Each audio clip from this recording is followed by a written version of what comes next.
Right sir. One more point. ఈ Chardham యాత్రని operate చేసే వాళ్ళు చాలా తక్కువ మంది ఉన్నారు. అందులో definitely RV tours and travels is in the first place. ఆ విషయంలో మాకు ఎలాంటి డౌట్ లేదు. కానీ మిగిలిన టూర్స్ అండ్ ట్రావెల్స్ ఈ ట్రేడ్లో అందించే హాస్పిటాలిటీకి, మీరు ప్రత్యేకంగా అందించే హాస్పిటాలిటీకి వ్యత్యాసం ఏంటి?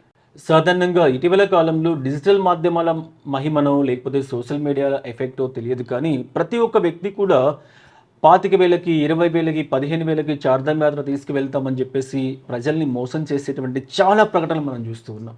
మీ ద్వారా పర్యాటకులను తెలియజేసేది ఒకటి, మనమేమీ అమాయకులం కాదు. 14 రోజుల వ్యవధికి ఎంత ఖర్చు అవుతుంది, ఏ విధంగా ఫెసిలిటీస్ ఉంటాయి, ఎప్పుడైతే ఎదుటివాడు 15,000 రూపాయలకి అని ఒక టూర్ ఇస్తున్నాడు అంటే 15 రోజుల ట్రిప్ని 15,000కి ఇస్తున్నాడు అంటే ఎలా సాధ్యమవుతుంది? ఇటీవల కాలంలో కొన్ని వందల మందిని హరిద్వార్, రిషికేశ్ మార్గమధ్యంలో వదిలేసి వెళ్ళిపోయినటువంటి సందర్భాలు చాలా నేను చూస్తూ ఉన్నా. దయచేసి ఆర్వి టూర్స్ అండ్ ట్రావెల్స్లోనే చెయ్యని నేను ఎక్కడ చెప్పను. హైందవ జీవితంలో ఆలయాల సందర్శన అనేది మన యొక్క ముఖ్యమైనటువంటి జీవిత విధానం.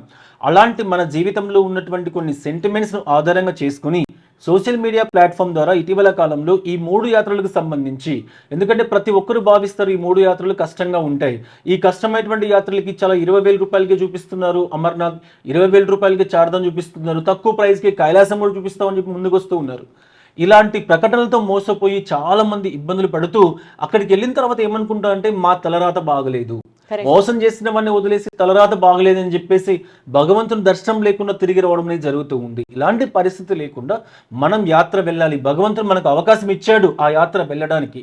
ఆ వెళ్ళేటువంటి సందర్భంలో ఎలా వెళ్ళాలి, ఎవరి ద్వారా వెళ్ళాలి, ఎలా వెళితే మనం కంఫర్టబుల్, మనం ఎంత ప్రైస్ పెడుతున్నాం, ఆ ప్రైస్కి అవసరమైనటువంటి సర్వీస్ని వాళ్ళు అందిస్తూ ఉన్నారా లేదా, అక్కడ ఆహార అలవాట్లు ఎలా ఉన్నాయి, ట్రాన్స్పోర్టేషన్ ఎలా ఉంది, అకామిడేషన్ ఎలా ఉంది, ఇలా అన్ని అంశాలకు సంబంధించి